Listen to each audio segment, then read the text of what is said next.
Ahojte priatelia, vítajte na kanáli Carflex.sk, moje meno je Martin a dnes tu je so mnou Marian Zahorský, sledujete Car Talk, 3. diel.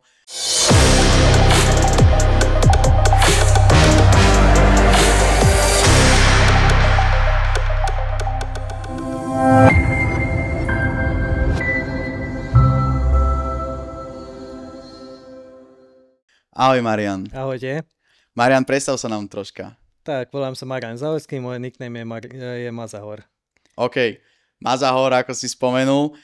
Mnoho ľudí, ktorí poznajú túto tuningovú a automobilovú scénu, ak príde niekde Mazahor, tak buď berie ceny, alebo je tam zábava, tak to ťa poznáme.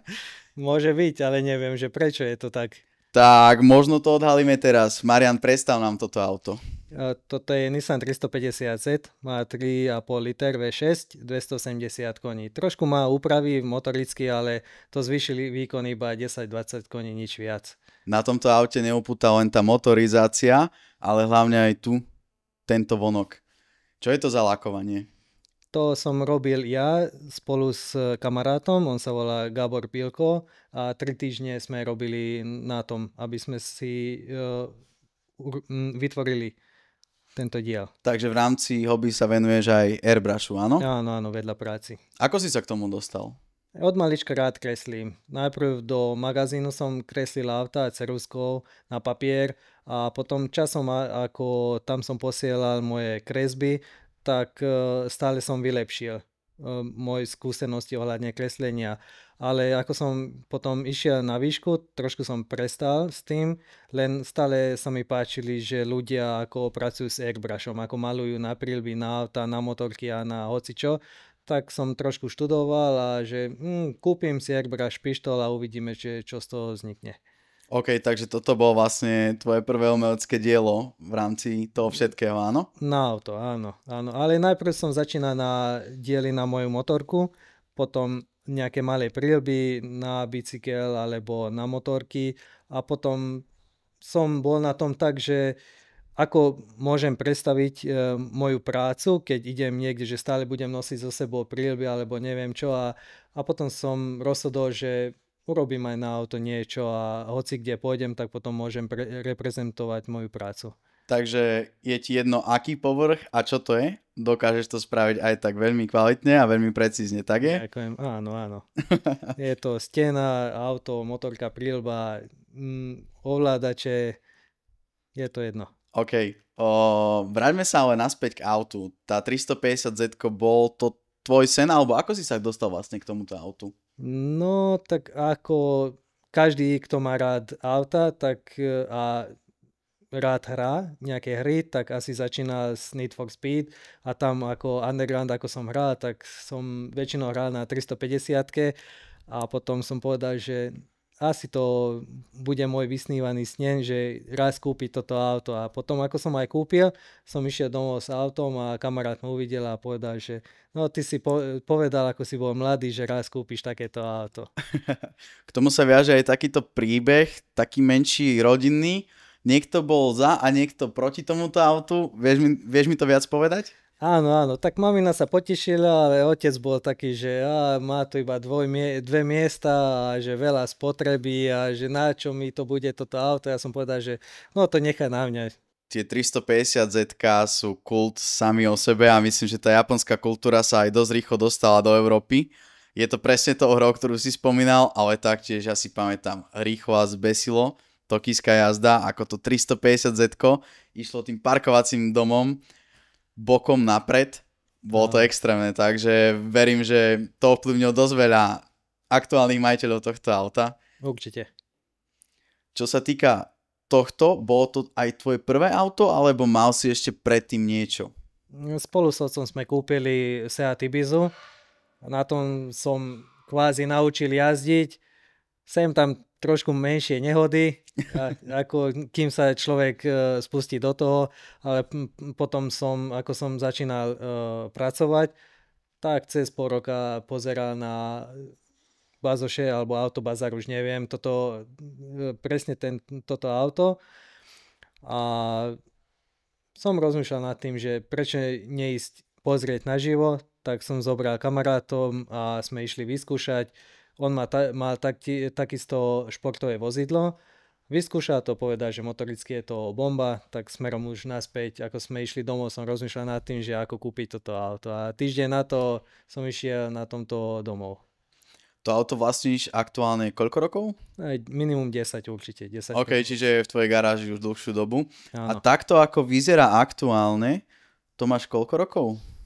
3-4 roky. 3-4 roky. 3 nejak. Takže tomu airbrushu sa venuješ cca tie 3-4 roky, Takisto, áno. A v rámci svojich prác, ako môžete vidieť, taktiež sú tu aj parádne prilby, dokonca aj ovládače, takže ten Need for Speed môže byť zaujímavý aj vo videohre. A tieto práce robíš to len hobby, alebo taktiež aj profesne? Zatiaľ iba hobby. Vedľa práci to robím. Sú ľudia, ktorí prídu za mnou, aby som pre nich robil pretekárske prilby. Oni jazdia na motokárach alebo rallycross, alebo iba ľudia, ktorí bežne používajú motorky a chcú vylepšiť trošku dizajn prilby. Ty máš taktiež aj motorku, kde si použil tie airbrushové motívy. Koľko trvá taká motorka, aby sa spravil nejaký koncept, ten celý lak? Minimálne mesiac určite. Keďže to robím vedľa práci, tak nemôžem to dovoliť, že od rána do večera iba malovať a treba robiť aj iné veci, ako malovať, oddychovať.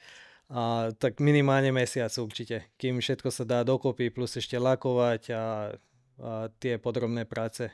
Ja sa ťa tu nebudem pýtať celý recept ako na to už máš svoje know-how, ale po tom lakovaní tej karosérie tam dávaš ešte nejaký všeobecný priesvitný lak, alebo ako to upravuješ, aby to ostalo takto zachované?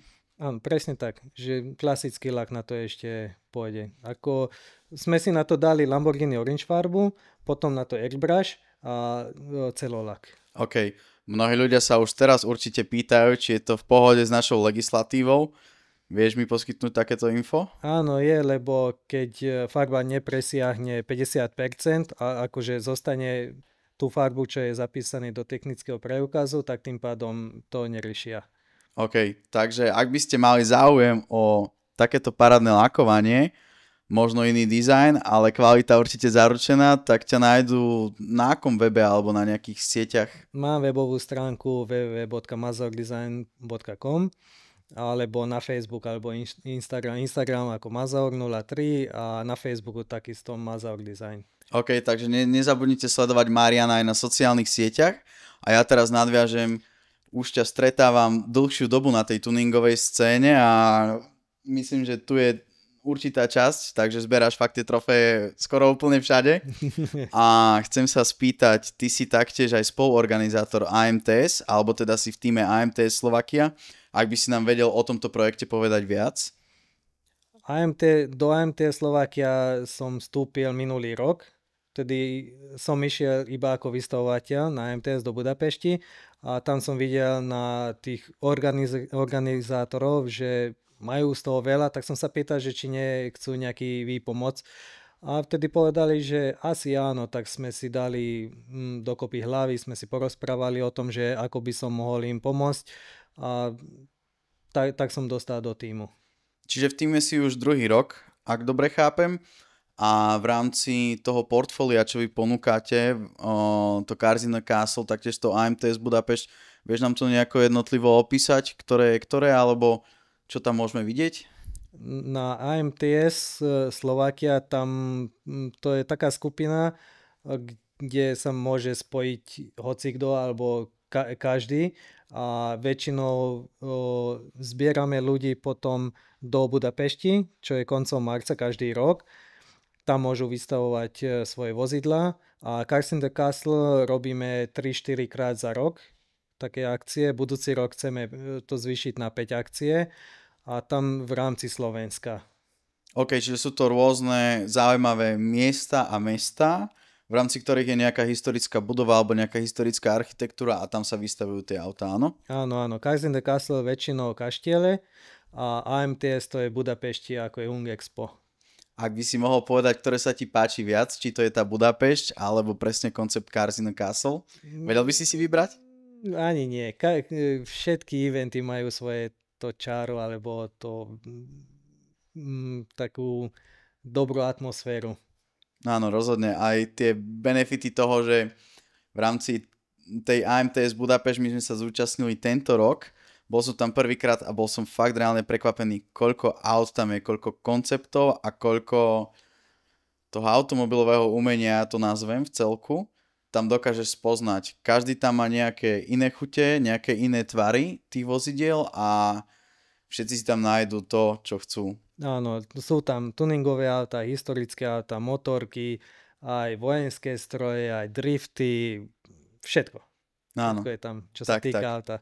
A čo sa týka sezóny Cars in the Castle, ktorá bola na Slovensku, ako hodnotíš tú úspešnosť? Veľmi dobre hodnotím, oveľa lepšie ako minulý rok, lebo ľudia ako nás poznajú, vidia, že aký kvalitný event dáme a že radosťou vítame každých tam a stále máme pravidlo, že nech sa každý cíti dobre tam a hlavne bezpečne, že to je taký kamarátsky event.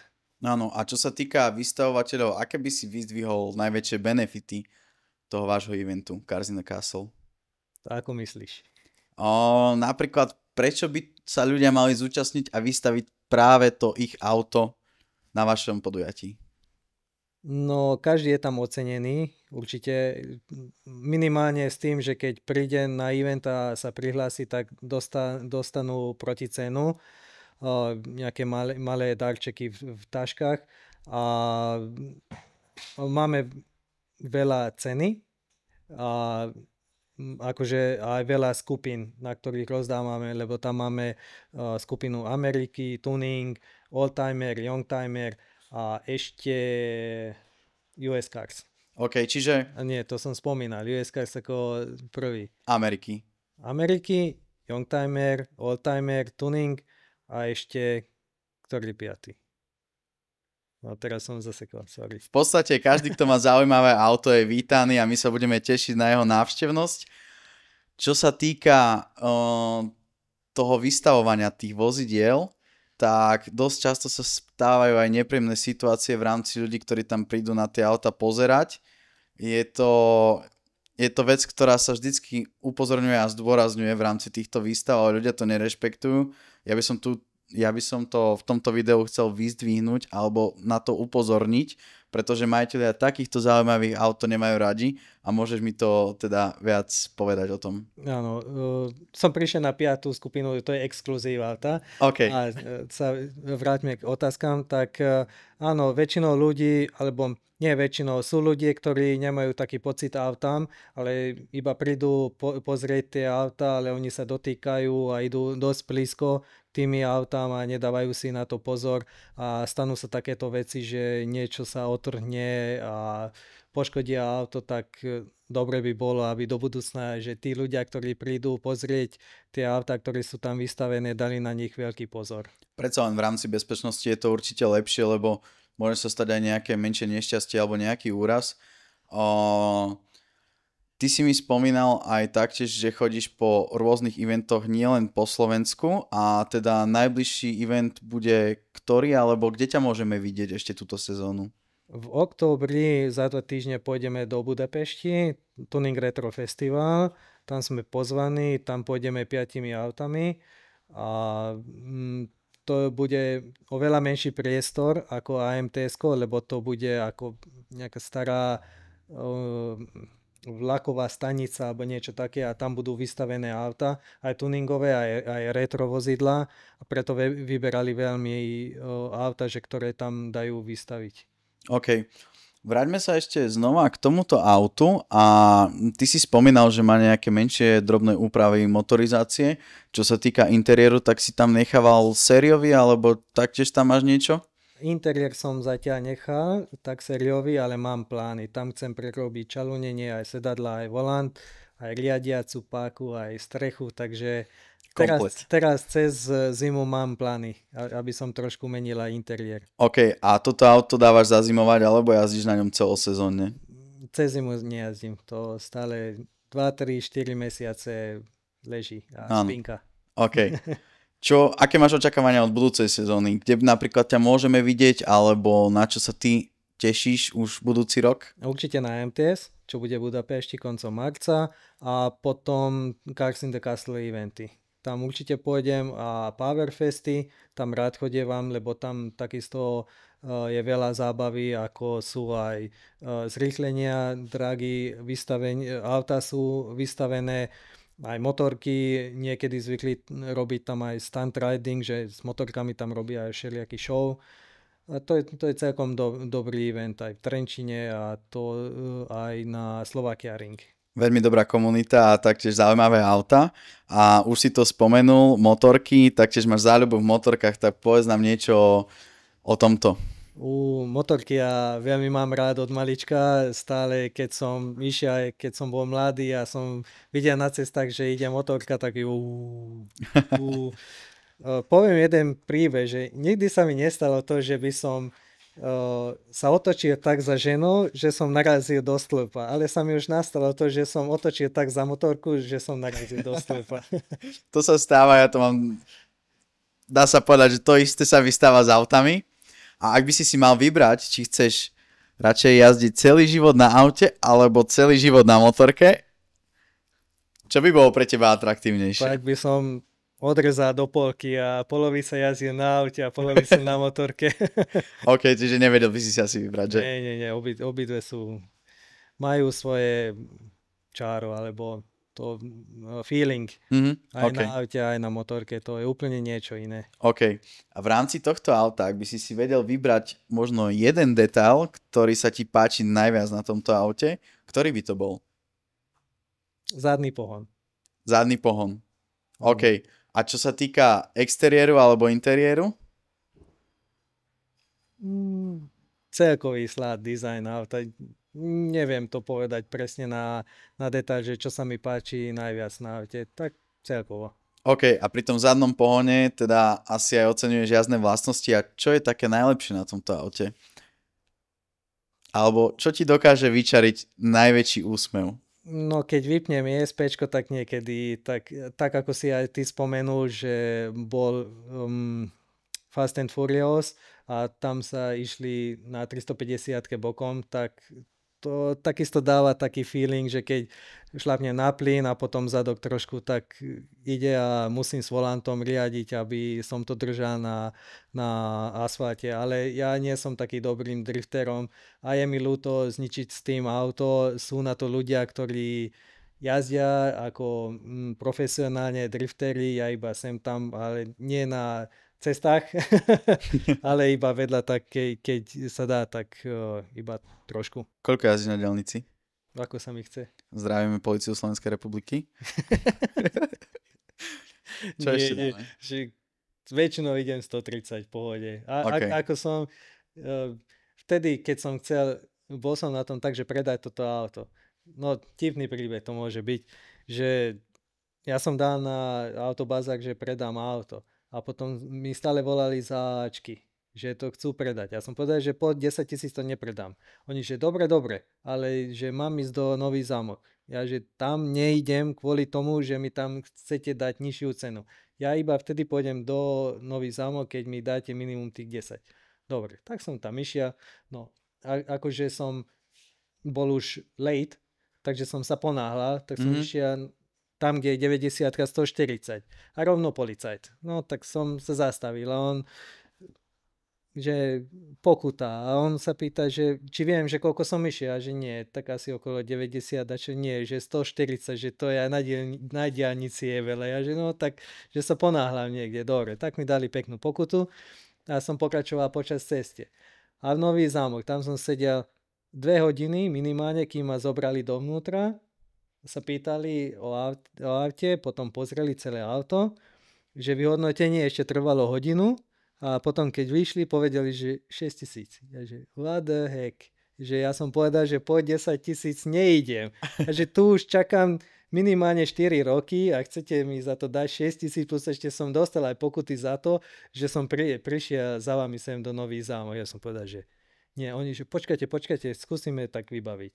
Tak zase som čakal nejakú hodinu a že no 7,5, a že no nemyslíte to vážne. Tak som sedel do auta a išiel som domov. Takže som mal taký príbeh, že ľutoval som veľmi to celé. A potom som ešte aj vymenil, ale aj to som veľmi ľutoval a odtedy už... A vymenil si to za čo? No to bola Audina. Audina? Model? Audi A6, tak 3 liter TDI. OK. Lebo som chcel niečo na denne jazdenie, s čím môžem aj cez zimu, ale prešiel týždeň a som roztrhol kúpnu predajnú zmluvu a že chcem moje auto naspäť. Tak som sadol do Audiny a takisto do Nových Zámok, neviem, nové zámky, tam mi stanú takéto zlé príbehy. Tak som sa vrátil tam a som povedal tomu chalanovi, s kým sme vymenili, že chcem moje auto naspäť. OK, a bol s tým v pohode, že to vracal? No jasne, však papiere som mal ešte ja, on zobral iba malý technický, preukaz a kľúče, ale veľký technický a poistku všetko, to ešte som mal ja, takže nič iné nemohol povedať. Keby mi nechcel dať kľúče, tak poviem, že môžem to nahlásiť, že si mi ukradol auto. Áno. A teraz teda už by si to nevymenil asi za nič, že? Nie, v žiadnom prípade. OK. Žiadna výmena. OK. Marian, a teraz teda taká závodnejšia otázka, ak by si mal toto vymeniť za nejaké iné auto, čo by to bolo? Tak asi to bolo GTR, ale nechcem to vymeniť. Okay. To mi už zostane doživotne. Čiže možno ako druhé auto na denné jazdenie? Alebo nie. Radšej motorku, že? Áno. OK, Marian, ja ti ďakujem. Ďakujem aj ja. Priatelia, ak sa vám toto video páčilo, nezabudnite nám dať like a odber. A my sa vidíme pri ďalšom videu. Čaute. Ahojte.